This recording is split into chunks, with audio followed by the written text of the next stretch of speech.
My name is Jared Bartz, I'm a sculptor and I work on oversized objects like heads, portraits and commissioned works.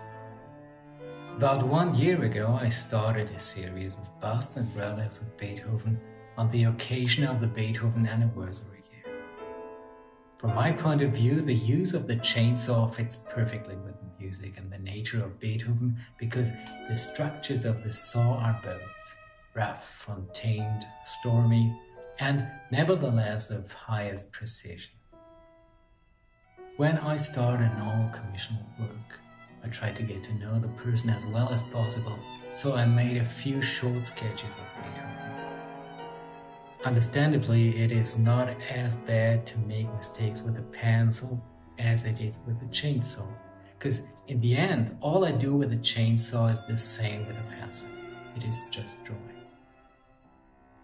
The first cuts of the Beethoven busts were very important. If they had been too deep or otherwise thoughtless, it would have affected all of the work afterwards. And then, layer by layer, the real work began. The representation of the essence of Beethoven and the struggle for likeness. Beethoven was very fashion conscious most of his life, and especially at the beginning of his career he wore short curly hair.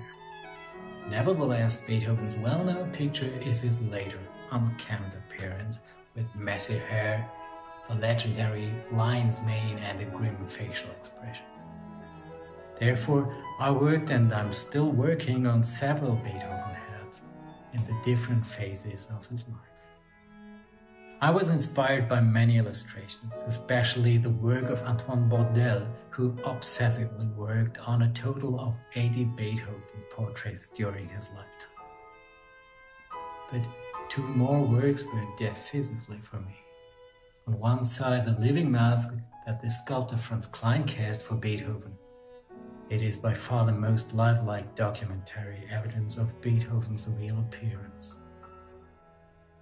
On the other hand, I orientated myself on the well-known picture of Joseph Karl Stieler. Although the portrait is very idealizing, this painting shapes our image of Beethoven to this day. Very relevant to me is the fact that nobody in the world knows the true picture of Beethoven, but almost everyone can recognize him spontaneously. As a result, not only was Beethoven's appearance relevant to me, but I wanted to get as close as possible to the charisma, the real person of Beethoven. For several years I have been working on reliefs that I carve in wood, also with a chainsaw.